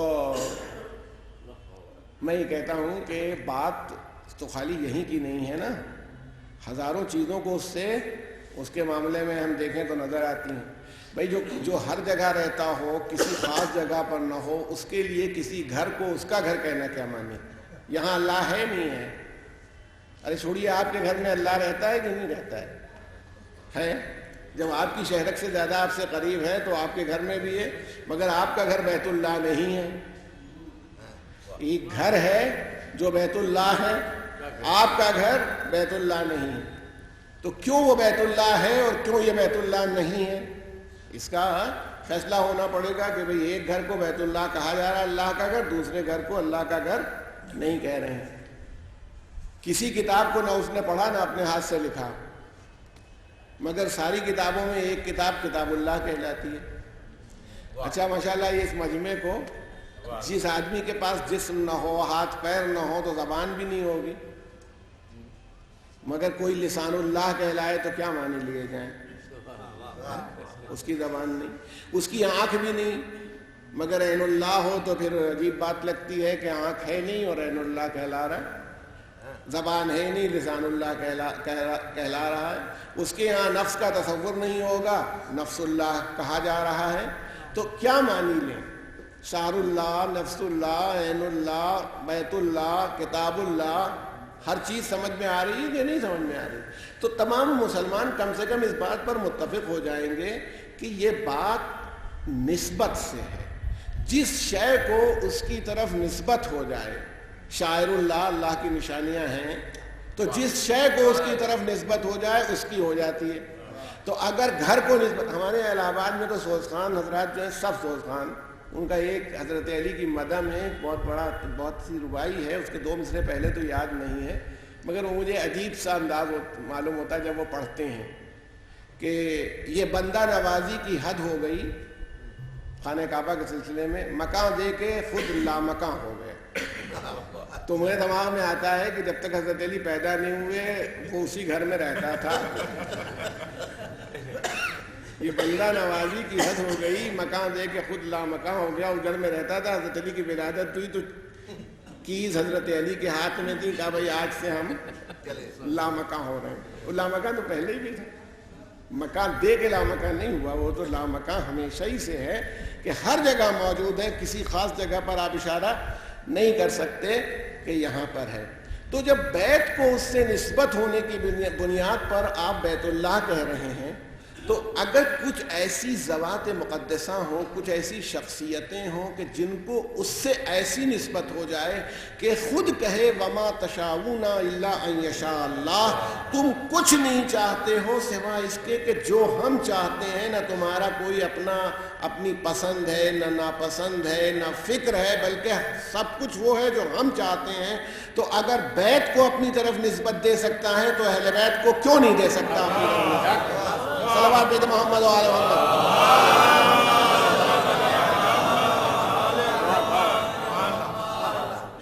اس کا مطلب ہے کہ وہ اپنی طرف اگر نسبت دے دے تو اس نسبت کی بنیاد پر ایک تو صورتحال یہ پیدا ہوئی۔ اچھا، اب دوسری صورتحال یہ پیدا ہو رہی ہے کہ درائب جو ہوتی ہے واقعات کے اعتبار سے ہوتی ہے۔ آپ کے یہاں جو روایت پڑھی جاتی ہے عام طور پر، اس میں یہ ہے کہ جناب ام سلمہ موجود تھیں۔ اچھا دیکھیے گا، ایک بات کبھی توجہ فرمائیے گا، یہ روایت ہے کہ جناب ام سلمہ نے چاہا کہ چادر میں داخل ہو جائیں، اجازت مانگی، رسول اللہ نے کہا کہ نہیں، چادر میں نہیں آنا، تم خیر پر، یعنی مطلب خیریت اسی میں ہے کہ چادر کے باہر رہو، یعنی یوں کہوں کہ زبان میں خیریت چادر کے باہر رہنے میں ہے. مطلب ایک پوائنٹ یہ بھی ہے کہ غور کیجیے گا کہ رسول اللہ نے ہو سکتا ہے اس لیے نہ کیا ہو. آپ سوچئے کہ چادر کی کیفیت یہ تھی کہ جب تک یہ افراد چادر کے باہر تھے جبرائیل سب کو پہچانتے تھے. رسول اللہ اندر تشریف لے گئے, جناب فاطمہ نے, امام حسن, امام حسین, حضرت علی, یہ 5 تو سامنے نظر آ رہے ہیں. ان 5 کے جانے کے بعد اول تو چادر کتنی بڑی تھی. ایک سوال یہ سب پیدا ہونے لگتا ہے کہ اتنی بڑی چادر کہاں سے آ گئی. تو اس کا مطلب ہے کہ پیکر خاکی کے لیے چادروں کی کیفیت یہ ہو سکتی ہے. جب بی بی نے تو اسی وقت بتایا کہ جیسے ہی اندر گئے چہرہ مبارک 14ویں کے چاند کی طرح روشن ہو گیا. یعنی جس چیز کو پیکر خاکی میں رکھا تھا وہ نور میں بدل گیا. اور جب جناب فاطمہ بتاتی ہیں میں داخل ہوئی فلم تملنا جمیعاً, جب ہم سب مکمل ہو گئے اس میں ہم نے تکمیل کر دی. یہ نہیں کہا اکٹھا ہو گئے, جمع ہو گئے, نہیں کہا, جب ہم نے تکمیل کر دی. نور کی تکمیل ہونے کے بعد جبرائیل نے کیا کہا, ومن تحت الکساء, چادر کے نیچے کرنٹ جو چلتے رہتے ہیں ان میں تو آپ انسولیٹڈ تار ہے اس کے اوپر رکھ لیجئے, لیکن جو ہائی پاور ہوتے ہیں وہ بہت دور سے بھی کھینچ بھی لیتے ہیں. 2-4 فٹ تو کوئی چیز ہی نہیں ہے اگر 11,000 وولٹ کا چل رہا ہے, اور وہاں پتہ نہیں کتنے کا وولٹ کا جا رہا ہے. ایسا ہی کرنٹ ہے کہ سید الملائکہ کی آنکھ دیکھ نہیں پا رہی عرش سے نیچے تک. تو اس میں تو ضرورت بھی تھی پیغمبر کی کہ خیر اسی میں باہر, اس کے اندر آنے کی ضرورت نہیں. صلوات بھیجے محمد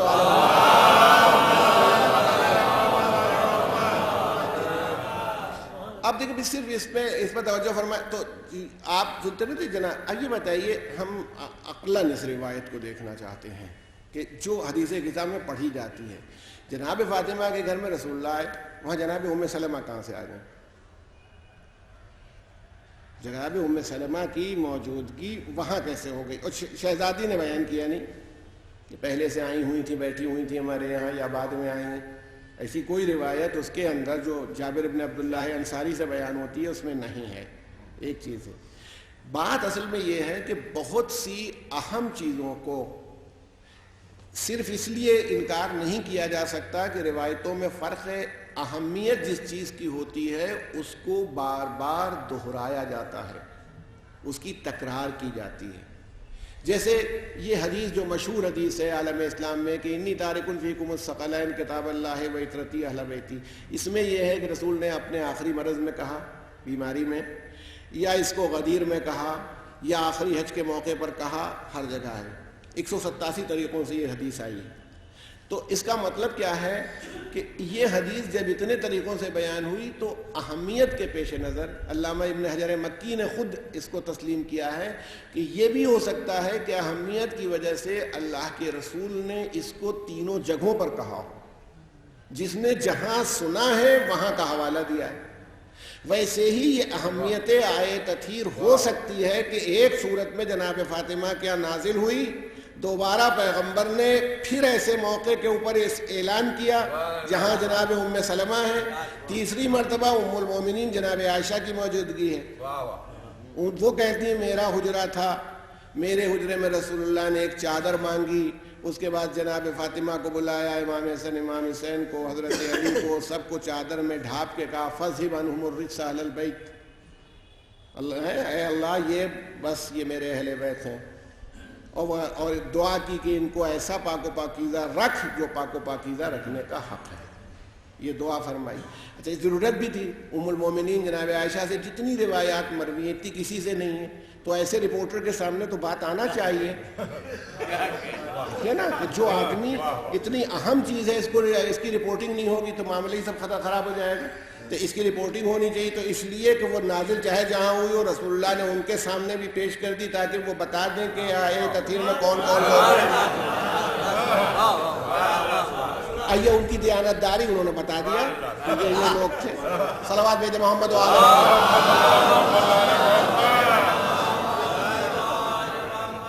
اس لیے آیت تطہیر میں جب آپ غور فرماتے تو اس کو بار بار ہونا بھی اس کا ثابت ہے. لیکن اب میں اس سے واقعے کے اعتبار سے کہتا ہوں کہ اس وقت پیغمبر نے جب یہ پیش کیا تو کوئی نہیں آیا.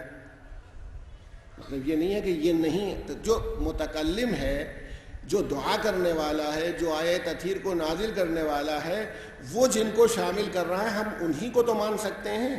اس کے علاوہ کوئی آدمی شامل ہے تو اپنی منطق سے نہ آئے, لاجک سے نہیں. واقعاتی اعتبار سے یا تو آئے یا یہ کہ تفسیر بتائے کہ پیغمبر نے فرمایا کہ یہ لوگ ہیں اس کے اندر. اگر یہ دونوں صورتوں سے کبھی کبھی میں یہ بھی کہتا ہوں کہ دعوے کے ثبوت کے لیے اگر کسی کا دعویٰ نہ ہو اور ایک آدمی مکمل دعویٰ کر رہا ہو تو کیا ہوگا؟ آپ لکھنؤ میں اتنی زمینیں ہیں جن پر لوگوں کے مکانات بنے، کاغذ موجود نہیں ہوں گے. اب تھا داد پر پتہ نہیں 4 پشتوں سے مکان ہے، کہاں تک اس کا کاغذ لیے بیٹھے رہیں گے، ختم ہو گیا. موجود ہے گھر، ہم رہ رہے ہیں، ہمارا دعویٰ ہے، کوئی دوسرا آدمی دعویٰ نہیں کر رہا، یہی دعویٰ دلیل ہے کہ ہمارا مکان ہے. سب جگہوں پر حدیث موجود ہے کہ رسول اللہ کے 12 جانشین ہوں گے. پیغمبر نے فرمایا میرے 12 جانشین ہوں گے، سب قریش سے ہوں گے، یہ سب بتایا. اب اس کے بعد لسٹ بنی. یہ حدیث آتی تھوڑی، جب رسول اللہ گئے تھے اس وقت معلوم ہی نہیں تھا کیا ہوگا اور کتنے رہیں گے اور کیا ہوگا.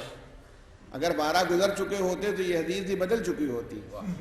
یہ حدیث باقی اسی لیے رہ گئی کہ اس وقت خبر ہی نہیں تھی کہ 12 کیسے ہوں گے اور کیسے پورے ہوں گے. اب لسٹ بنی، اور جب لسٹ بنائی گئی 12 کی تو اس میں ایک لسٹ تو ہوا جس میں یزید بھی شامل ہے. 12 کے اندر رسول کے 12 جانشین ہوں گے جس میں یزید بھی، اور جتنے ظالم عبد الملک و ہشام و مروان سب ہیں. پھر ایک صاحب نے اور کوشش کی ان کو نکالو ان کو نکالو، انہوں نے 12 بنائے، وہ 12 بھی ختم ہو گئے. حضور نے فرمایا قیامت تب تک نہیں آئے گی جب تک یہ 12 نہ ہو جائیں. یہ سلسلہ چلا. میں یہ کہتا ہوں یہ دیکھیں ثبوت یوں ہوتا ہے. سارے عالم اسلام میں جو 12 کا دعویٰ کیا جا رہا ہے پوری جماعت ایک بات پر متفق نہیں ہے. آپ یہاں لکھنؤ میں نہیں، ایک چھوٹی سے چھوٹی بستی میں ملت جعفریہ میں چلے جائیے، ایک بچے کو اٹھائیے 6-7 سال کے اور 12 کے نام بتاؤ. وہ حضرت علی سے شروع کر کے جب تک یوں نہیں کر لے گا رکے گا نہیں. یہاں سے شروع کرے گا، دوسری بستی میں جائیے، تیسری بستی میں جائیے. دعوے کی مضبوطی یہ ہے کہ سب کا اس دعوے پر ایک طور سے متفق ہونا اس بات کی دلیل ہے کہ جب تک اتفاق سے دوسری طرف دعویٰ نہ آئے 12 طے ہیں. ویسے ہی اہل بیت کے سلسلے میں ایک جماعت کا اتفاق ہونا اور باقی جماعتوں کا آپس میں متفرق ہونا کہ یہ ہیں کہ نہیں ہیں، شامل ہیں کہ نہیں شامل ہیں، یہ فرق آتا ہے نا. صلوات بیت محمد علیہ.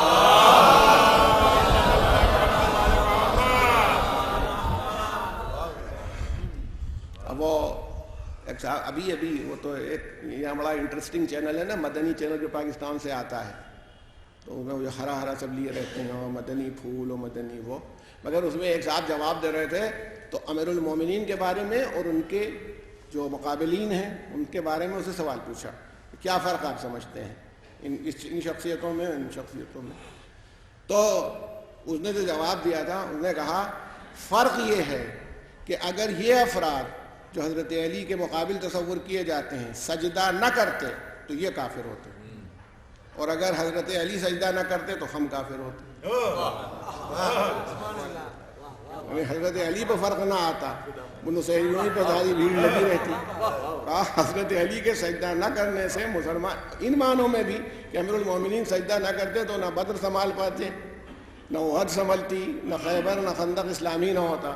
تو علی کے سجدہ کرنے سے تمام مسلمان آج مسلمان بنے ہوئے ہیں. باقی لوگ اگر سجدہ کیے ہوئے ہیں تو وہ اپنا ایمان بچائے ہوئے ہیں. صلوات بیت محمد علیہ. تو دو چیزوں میں آپ مقابلہ نہیں کر سکتے. متکلم کے اعتبار سے دیکھنا پڑے گا، اور اسی لیے قدرت نے حدیث قصہ میں تعارف کراتے وقت یہ معیار کیا بنایا کہ اگر تم رشتہ داری ہی سے بات کو سمجھ پاتے ہو، رشتے کے علاوہ تمہیں کچھ سمجھ میں نہیں آتی بات. ویسے تو یہ کہ اہل بیت نبوت ہیں، اہل بیت محمد نہیں ہیں.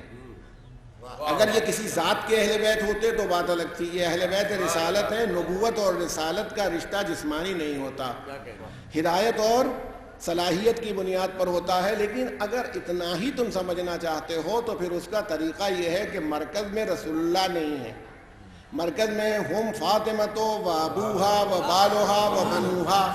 اگر تم رشتہ تلاشی کرنا چاہتے ہو تو رسول سے نہ دیکھو رشتہ، پہلے دیکھو اگر فاطمہ سے رشتہ ہوگا تب یہ سوال پیدا ہوگا کہ چادر میں ہے کہ نہیں ہے. اور حضور اگر ہم رشتہ داری ہی کو بنیاد بنا رہے ہوتے بخدا تو ہم چادر میں جناب زینب و جناب ام کلثوم کو رکھ دیتے. جب رشتے ہی کی بنیاد ہوتی موجود تھی.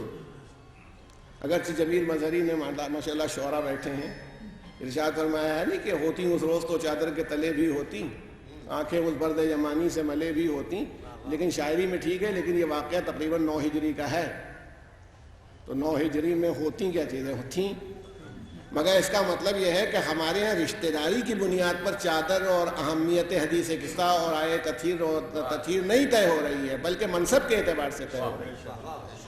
تو اس منصب کی بنیاد سے یہ فیصلہ ہو سکتا تھا جناب فاطمہ کو رکھنا، بس آپ کو تھوڑی دیر زحمت دینا تھی، وہ یہی ہے، مگر اس میں بہت ہی بزرگ شخصیت آغا بہجت تابع سراہ، جن کا بھی 1.5 سال کے اندر ہی انتقال ہوا، وہ بڑی صلاحیت کے مالک تھے، وہ بڑے زبردست عالم دین قوم میں۔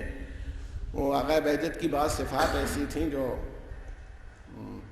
وہ کبھی بھی استخارہ کرنے والے سے پوچھتے نہیں تھے کہ تمہارے کس لیے کروا رہے ہو، خالی قرآن انہوں نے کھولا اور کہہ دیتے تھے۔ مثلاً آپ نے کروایا، انہوں نے کہا کہ یہ زمین خریدنا آپ کے لیے اچھا ہے یا اچھا نہیں ہے، آپ نے تو بتایا نہیں تھا کہ آپ زمین خریدنے کے لیے کر رہے ہیں، شادی کے لیے کر رہے ہیں، انہوں نے استخارہ کیا اور بتا دیا کہ یہ قرابت مناسب نہیں رہے گی، ان کا یہ انداز تھا، اور تمام ان کے بہت سے استخارے ان کے بہت مشہور ہوئے۔ تو آغا بہجت کے لیے بہت ہی مقدس و بہت ہی تقدس تھا ان میں، انہوں نے خطیب سے اس پر توجہ دلائی، وہی بس اسی پر آپ کی زحمت تمام کرنا چاہتا ہوں کہ حدیث قصہ میں ایک توجہ دلائی کہ دیکھو پوری حدیث جو ہے اس میں جب جناب فاطمہ نے یہ بیان کیا کہ ہم سب جمع ہو گئے چادر کے نیچے، تو اللہ نے فرمایا اعلموا یا ملائکتی و سکان سماواتی، آگاہ ہو جاؤ اے ملائکہ و اے سکان سماوات، کہیں یہ نہیں کہا کہ مجھ سے بابا نے بتایا۔ اس کا مطلب ہے زمین سے وہ عرش کا مطالعہ کر رہی تھیں وہ زمین پر، مگر عرش پر اللہ کیا کہہ رہا ہے اور کیا بات ہو رہی ہے۔ اب لوگ اس پر تعجب کرتے ہیں بعض اوقات کہ وہ تو آپ لوگ بڑھا کر کے بات کرتے ہیں کہ حضرت علی زمین پر تھے تو انہیں کیا معلوم کہ معراج میں کیا ہوا۔ جب معصومہ عالم کو معلوم ہو سکتا ہے زمین سے کہ عرش پر کیا ہو رہا ہے، تو جو کف معصومہ عالم ہے اسے کیوں نہیں معلوم ہو سکتا کہ معراج میں کیا ہو رہا ہے؟ فطری بات ہے کہ یہ کیا ہو رہا ہے وہاں انہوں نے تو کہیں نہیں کہا انہوں نے کہ مجھ کو بابا نے بتایا۔ پوری بات کے جو ملائکہ سے ہوئی، جو جبرائیل سے ہوئی، جو اللہ نے کہا، جو تعارف کرایا، وہ سب آپ نے بغیر کسی حوالے کے نقل کیا ہے اور یہ بتایا کہ گویا میں دیکھ رہی ہوں۔ بھئی زمین والی بات تو سمجھ میں آتی، کون آیا، کون چادر میں گیا، کیا واقعہ پیش آیا، مگر ملائکہ کے درمیان اللہ کیا کہہ رہا ہے، رسول دیکھ رہے ہوں، بات سمجھ میں آتی ہے۔ مگر یہاں تو رسول کے دیکھنے میں بھی لوگوں کو شبہ ہوگا کہ بھلا رسول اللہ کی آنکھ اتنی دور کیسے تک دیکھ سکتی ہے۔ ایک بار اب کے ہمارے ساتھ ایک صاحب تھے ذوالفقار گردیزی صاحب، وہاں کے دبئی میں حسینیہ زہرا کے بہت ہی ماننے والوں، وہ کام کرنے والوں میں نیوی میں ہیں، تو انہوں نے مجھے ایک ایسی بات بتائی، میں حیرت زدہ رہ گیا۔ آنکھیں بہت تیز ہیں ان کی، تو نیوی میں رہیں، تو کہتے کہ سمندر میں اگر ویدر صاف ہو تو میں 39 میل تک دیکھ سکتا ہوں میں خود۔ تو جب مولا کے چاہنے والے 39 میل دیکھ لیتے ہیں تو اگر وہ عرش تک دیکھیں تو تعجب کیا ہے۔ بات یہ ہے کہ موسم صاف ہو، اور معصوم کے لیے ہمیشہ موسم صاف ہی رہتا ہے، اس میں کسی طرح کی دقت ہوتی ہی نہیں ہے کہ درمیان میں کوئی چیز۔ اسی لیے شاید مولا نے فرمایا تھا کہ اگر زمین و آسمان کے سارے پردے ہٹا دیے جائیں تو یقین میں اضافہ نہیں ہوگا، اس لیے کہ یقین ان لوگوں کے لیے مشکل ہوتا ہے جن کے درمیان حجابات ہوں، حجابات ہیں ہی نہیں، وہ ہٹیں گے کیا؟ صلوات بھیجیں محمد وعلی محمد۔ دوسری بات انہوں نے ارشاد فرمائی کہ جو یہ کہا کہ ہم فاطمہ و ابوہا و بالہا و بنوہا، تو ارشاد فرمایا کہ اب بنوہا جو ہے اس کی ایک بات ہے، وہ تو ٹھیک ہے ہم لوگ بھی پڑھتے رہتے ہیں کہ 2 سے کم پر نہیں ہو سکتا، اور 3 سے کم پر، 2 تھے تو 2 کہنا چاہیے تھا کہ 2 بیٹے، تو بنون کے معنی ہم لوگ۔ قبلہ نے فرمایا کہ عربی زبان کے اعتبار سے، لغت کے اعتبار سے بنون میں جو بات آتی ہے اس کی میں 10 سے کم نہیں ہونے چاہیے، 12 سے زیادہ نہیں ہونے چاہیے۔ اور جناب فاطمہ کے کئی بیٹے وہاں ہیں؟ 2 موجود ہیں۔ تو اسی لیے کہا کہ اس کے اندر 2 نہیں ہیں جسے دنیا دیکھ رہی ہے، وہ 9 بیٹے بھی ہیں جو صلب امام حسین میں موجود ہیں۔ اس اعتبار سے 2 9 11 ہوتے ہیں، نہ 10 سے کم نہ 12 سے زیادہ، کہ بنون میں کے اعتبار سے بنوہا ارشاد فرمایا موجود ہے۔ تو یہ آیت تطہیر جو نازل ہوئی اس لیے کہ اللہ تعالیٰ کے وہ تو ہے نہیں، جیسے ہم نے کہا نہیں کہ اگر یہ معلوم ہوتا کون 12 ہوں گے اور کیسی کیا صورت بنے گی تو اس حدیث کے مقابل ہی کچھ بن جاتا، لیکن وہ حدیث اس لیے چل گئی کہ پتہ ہی نہیں تھا کہ 12 کون ہوں گے اور 12 کی لسٹ کیا ہوگی، آدمی اپنے اپنے میں لگا تھا، اس لیے وہ حدیث آتی چلی گئی۔ اب 12 پر اتفاق نہیں ہو رہا ہے، لیکن ایک ہی ملت ہے جو 12 بتا رہی ہے کون ہے، کہ کون 12 ہیں۔ اب آپ کے یہاں تو فرنگی محل موجود ہے، ملا محمد مبین صاحب فرنگی محلی مرحوم جو بہت بڑے عالم گزرے ہیں، ان کی ایک بہت مشہور کتاب ہے وسیلۃ النجات، اس میں انہوں نے 12 اماموں پر لکھا ہے اور یہی لکھا ہے کہ یہی وسیلہ نجات ہیں۔ 12 اماموں کے فضائل لکھے ہیں وسیلۃ النجات میں اور بتایا کہ یہی ہیں، تو اس کا مطلب ہے کہ یہ اور ہیں باقی اور ہیں۔ یہ ایک الگ بات ہے کہ امام بہت سے، امام تاریخ و امام طب و امام فلاں جتنے چاہے کہہ جائیں، امام معصوم اور ہوتا ہے، باقی امام اور ہیں۔ ہاں ایک بات امامت میں ضرور ملتی ہے، کوالٹی ہے، جب بھی امام کہا گیا ہے کسی پڑھے لکھے کو کہا گیا، جاہل کو نہیں کہا گیا۔ تاریخ کا امام ہے اور طب کا امام ہے اور فلسفے کا امام ہے اور حدیث کا امام ہے، جب امام کا لفظ آیا ہے کسی علم کی بنیاد پر آیا ہے، جہالت کی بنیاد پر نہیں آیا ہے۔ کبھی یہ نہیں آیا، اگرچہ قرآن نے کہا ہے کہ ائمہ کفر ہیں، مگر یہاں پر دنیا نے امامت کو ہمیشہ علم کے ساتھ استعمال کیا۔ صلوات بھیجے محمد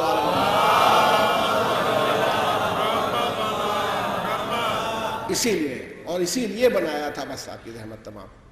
جالے صاحب آپ کی مجلس ہے اور آپ نے مرحوم کے سلسلے میں جو اشعار دیکھے، اور حقیقتاً اگر ان کی یہ تعریف کی جائے تو بہت کم ہے کہ ایسے مخلص لوگ بڑی مشکل سے پیدا ہوتے ہیں۔ پوری اب قوم کے لیے، کسی کے لیے، میں نے ان کی اس زمانے میں جب وہ ورک کرتے تھے جوانی میں، اور اس زمانے کو دیکھا ہے، کسی کا بھی کوئی کام ہو اگر ان کو معلوم ہو جاتا تھا تو پوری تندہی سے اس کام میں لگ جاتے تھے۔ 8 9 بجے رات تک دفتر کا کام کرنا، یہ یہاں تک کہ ریٹائرمنٹ کے بعد بھی انہوں نے بہتوں کے کام کیے۔ اگر کوئی بھی قوم کا آدمی آ جائے اس کی، اور میں سمجھتا ہوں کہ انسان کی اصل قدر و قیمت اس کی خدمت سے ہے، کتنی وہ خدمت کرتا ہے۔ اہل بیت کی شان بھی یہی ہے کہ خدمت میں ان کا کوئی جواب نہیں لا سکتا۔ محض یہ نہیں کہ اگر وہ بہت اچھی عبادت کرتے تھے اور بہت زیادہ عبادت گزار تھے اہل بیت، تو یہ ان کا ذاتی معاملہ ہے۔ اہل بیت کی شان یہ نہیں ہے کہ وہ رات بھر خالی نماز پڑھتے تھے، بلکہ پہلے کئی 100 گھروں میں کھانا پہنچاتے تھے تب نماز پڑھتے تھے۔ یہ ان کی شان ہے، خدمت خلق پہلے، عبادت الہی بعد میں۔ یہ اہل بیت نے یہ اسٹینڈرڈ بنایا، تو جو مخلص مومنین ہیں ان کا بھی انداز یہی ہوتا ہے۔ مگر اب میں انہی کے سلسلے میں کہ بہرحال ہمارا طریقہ یہی ہے کہ ہم فضائل اور کمالات اس آدمی کے کیا ذکر کریں، ان کے آقا کے ذکر کریں جن کے فوائد ان کو پہنچیں گے۔ اور اس اعتبار سے اگر آپ دیکھیں یہ حدیث قصہ خود اپنے آپ فضائل کا ایک دفتر رکھتی ہے۔ امام حسین علیہ السلام کی ذات ان میں سے ایک ہے جو نظر آ رہی ہے، اور وہ 9 امام جو دکھائی نہیں پڑ رہے آپ کو اپنی آنکھوں سے، مگر قدرت انہیں اس انتخاب میں رکھ رہی ہے۔ یہی وہ ذوات مقدسہ ہیں جنہوں نے جب دین پر کوئی مشکل آئی اسے بچایا۔ اللہ کسی کو کوئی منصب، کوئی حیثیت، کوئی پوزیشن اپنی طرف سے نہیں دیتا جب تک اس کے پیچھے اس کا مقصد نہ ہو۔ بنانا بھی مقصد ہے۔ مثلا سوال یہ ہے کہ وہ جناب زینب کو شامل کیوں نہیں کیا، یہ بھی کوئی مقصد ہے اللہ تعالیٰ کا اس کے اندر، ورنہ چادر میں یہ تو ہے نہیں کہ 14 بنانے کے بعد طاقت ختم ہو گئی تھی، 400 معصوم بھی بنا سکتا ہے، لیکن جتنے نبی بنائے اس کے 10 گنا نبی بنا سکتا تھا، اس سے زیادہ رسول بنا سکتا تھا۔ مقصد کے اعتبار سے بناتا ہے۔ اگر مقصد ختم ہو جائے تو رسول پر نبوت و رسالت کو ختم کر دیتا ہے، چاہے بعد میں علی جیسا باکمال ہی کیوں باقی نہ ہو۔ مقصد نہیں ہے اس لیے نہیں بنا رہا، ورنہ باکمال موجود ہے، اس لائق ہے کہ بن سکے، مگر نہیں بنا رہا۔ تو حسین حدیث قصہ کی ایک فرد اس لیے بھی تھے کہ انہیں دین کو بچانا تھا۔ محبت رسول کیسے لوگوں کو چاہتے ہیں کہ اگر ان کی جان پر بن جائے تو بھی دین کی حفاظت کریں۔ کوئی مال ان کی نگاہ میں حیثیت نہ رہ جائے، دولت کی ان کی نگاہ میں حیثیت نہ رہ جائے، کوئی چیز اقتدار ان کی نگاہ میں نہ رہ جائے۔ وہی تھے جن کو بچانا تھا، اس لیے قدرت نے اتنا اہتمام کیا کہ ان کے لیے آیت اثیر اتاری کہ رچھ تمہارے قریب نہیں آنے پائے گا، رچھ تمہارے قریب پھٹکنے نہیں پائے گا۔ ایسے افراد کو بنایا، اور حسین ابن علی کو کربلا میں آپ نے ملاحظہ فرمایا کہ آپ کوئی بڑی سے بڑی قربانی ایسی نہیں تھی جو امام نے پیش نہ کی ہو۔ دنیا کی جتنی انفرادی قربانیاں ہیں وہ سب ختم ہو جاتی ہیں امام حسین کے مقابلے میں آنے کے بعد۔ کسی نے اپنے مال سے قربانی دی ہے، کسی نے اپنی اولاد کی قربانی دی ہے، کسی نے اپنے بھائی کی قربانی دی ہے، مگر امام حسین کے یہاں ساری قربانیاں یکجا ہو گئیں۔ ایک منزل پر ساری قربانیاں موجود ہیں، اور قربانیاں دینے میں بھی امام حسین کے یہاں یہ نہیں ہے، بلکہ شان نظر آتی ہے کہ ادھر موقع قربانی کا آیا اور ادھر انہوں نے قربانی پیش کر دی، اور اس کے بعد بھی قربانی پیش کرنے کے بعد اب جو مقاتل میں اور تاریخ میں جو بات نقل ہوتی ہے کہ ہر قربانی کے بعد امام کے چہرے کا رنگ نکھر جاتا تھا۔ جو کسی کا بھائی چلا جائے تو چہرے پر رنگ نکھرتا نہیں ہے، پشمردہ ہو جاتا ہے۔ حسین کے چہرے کا رنگ نکھر جائے، اون اور محمد جیسے بھانجے شہید ہو جائیں اور چہرے کے پر نکھار آ جائے، قاسم جیسا بھتیجا پامال ہو جائے، اس کا لاشا روئے، وہ انسانی جذبات تھے، گریہ کیا، انسانی جذبات تھے، مگر قربانی پیش کرنے کے بعد چہرے پر نکھار کا آنا امام کی شان کو ظاہر کرتا ہے۔ ارباب کرم، ہم پڑھتے ہیں اور ہمارے تمام ذاکرین دوست بھی پڑھتے ہیں کہ امام حسین نے جب علی اکبر کو رخصت کیا، جناب علی اکبر چلے تو آپ پیچھے پیچھے چل رہے تھے۔ کیا منزل تھی؟ آپ اندازہ کریں 57 سال کا بوڑھا انسان جس نے اتنے لاشیں اٹھائے ہوں، جو اتنی زحمتیں برداشت کر چکا ہو، وہ اگر کسی جوان کے اوپر جو ابھی موقع نہیں پا رہا ہے جہاد کا اور قتال کا، جسے رسول کی تصویر بنا کے بھیج رہے ہیں، پیغمبر کی قبا پہنائی ہے، پیغمبر کا عمامہ سر پر رکھا ہے، اپنے مخصوص گھوڑے پر سوار کیا ہے، اور اس کے بعد جناب علی اکبر کو رخصت کرتے وقت بھی اشارہ کیا، امامہ ہاتھ میں لیا، ارشاد فرمایا پالنے والے تو گواہ رہنا، اسے بھیج رہا ہوں جو صورت میں اور سیرت میں تیرے رسول سے سب سے زیادہ مشابہ ہے۔ میں جب تیرے رسول کی زیارت کا مشتاق ہوتا تھا تو اس جوان کے چہرے پر نظر پڑتا تھا۔ ارباب کرم، آپ خود بتائیں، ایسا بیٹا جا رہا ہے تو کہا یہ جاتا ہے، پڑھنے والے بھی اپنے جذبات کہیں نہ کہیں داخل ہی ہو جاتے ہیں، کہتے ہیں کہ جناب علی اکبر نے مڑ کے کہا، یہاں تک تو ہے کہ بابا آپ نے مجھے رخصت کر دیا تھا، اب پیچھے پیچھے آنے کی وجہ کیا ہے؟ اور امام نے یہ فرمایا کہ جو بیان کیا جاتا ہے کہ بیٹا تم صاحب اولاد ہوتے تو تمہیں پتہ ہوتا، مگر مجھے یہ جملہ امام کی ذات سے بہت نیچے لگتا ہے۔ میں آپ کی خدمت میں کہوں، روایت میں بھی نظر نہیں آیا، مقتل میں دکھائی نہیں پڑتا پرانے مقاتل میں کہ امام نے یہ کہا ہو کہ تم صاحب اولاد ہوتے، کیونکہ یہ تو ایک عام باپ ہو جو اپنے بیٹے کو بھیج رہا ہے اور اس طرح سوچ رہا ہو۔ اگر حسین کے پاس یہ جذبات ہوتے تو عباس کو بھیجتے وقت بھی کہتے کہ بھیا پلٹ پلٹ کے دیکھتے رہنا، کہیں نہیں کہا ہے۔ قاسم سے بھی کہتے کہ پلٹ پلٹ کے دیکھتے رہنا۔ امام کے ہاں یہ فرق آپ کو نظر نہیں آئے گا۔ ایک فرق جو علی اکبر کے ساتھ امام حسین کے یہاں نظر آتا ہے، جو پہلے کہہ چکے تھے جب تیرے رسول کی زیارت کا مشتاق ہوتا تھا اس کی زیارت کرتا تھا، گویا جب تک علی اکبر سامنے رہے زیارت رسول ہوتی رہے۔ یہ پلٹ کے میری طرف دیکھیں، میں رسول کے چہرے کی زیارت کر لوں، جب تک سامنے رہنا۔ جناب علی اکبر میدان قتال میں آئے، انتہائی بہادری سے لڑنا شروع کیا، انتہائی بہادری سے لڑتے لڑتے واپس آئے، واپس آنے کے بعد پھر اجازت دی، پھر میدان قتال میں آئے، لیکن اپنے بابا کا عالم دیکھ چکے تھے۔ بس سرباب کرم، باپ کو جس حالت میں دیکھ کے آئے تھے، جس پوزیشن میں دیکھ کے آئے تھے کہ اتنا پیاسا کہ اس کی زبان میں مجھ سے زیادہ کانٹے پڑے ہوں، اس لیے ایک عجیب منزل ہماری نظر میں آتی ہے کہ ہر گرنے والا جو گھوڑے سے زمین پر گرتا تھا وہ آواز دیتا تھا، یا مولا ہو ادرکنی، یا آقا ہو ادرکنی، اے آقا میری مدد کیجئے۔ اور اس کو بھی میں ناصران حسین کی عظمت میں کسی کمی کے احساس کے بغیر میں یہ سمجھتا ہوں جیسے آپ اور ہم چاہتے ہیں کہ جب ہمارا دم احتضار ہو، آخری وقت ہو، تو امام سامنے موجود ہو، امام کے موجود ہونے سے سہارا مل جائے، ویسے ہی حسین کے ناصر چاہتے ہوں گے کہ جب ہم رخصت ہوں تو حسین کے چہرے کی زیارت کر لیں، اس لیے آواز دیتے ہوں گے یا مولا ہو ادرکنی۔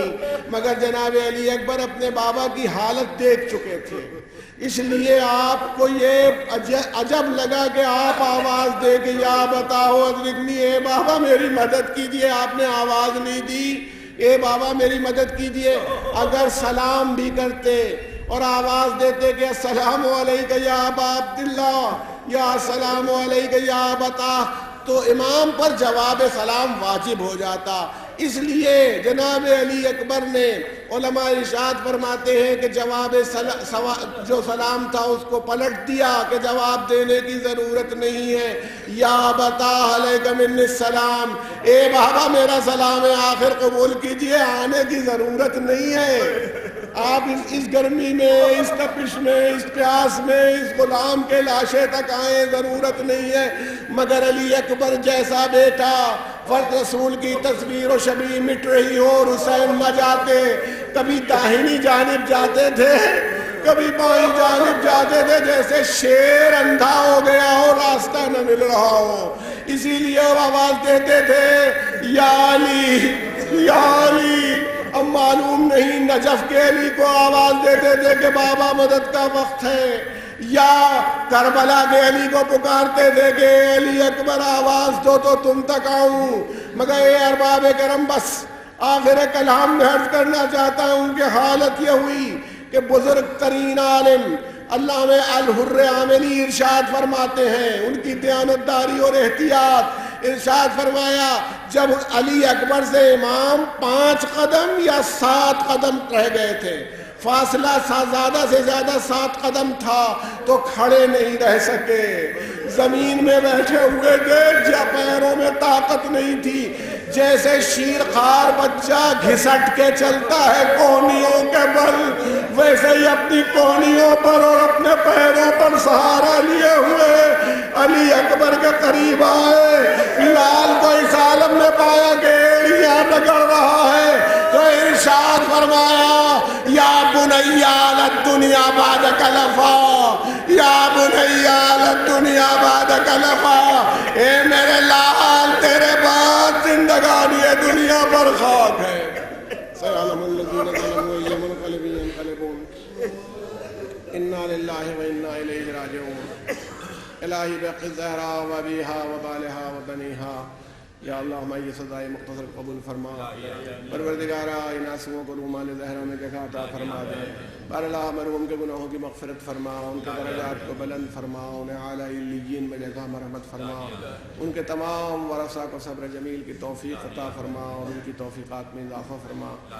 یا اللہ تمام حاضرین اور تمام مومنین کی حاجات دینی و دنیاوی کو پورا فرما دے۔ یا اللہ جو قرض دار ہیں ان کے قرض کو ادا کر دے، جو مشتاق حج و زیارات ہیں انہیں حج و زیارات کی توفیق مرحمت فرما، ہمارے امام کے ظہور میں عجلت فرما دے اور ہمیں اس قابل بنا کہ ہم ان کے اعوان و اصحاب و انصار میں شامل ہو سکیں۔ آپ حضرات سے پھر التماس ہے کہ سورہ فاتحہ کی تلاوت فرما کے جناب سید موسی رضا رضوی مرحوم کو ایصال فرما۔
Thank you.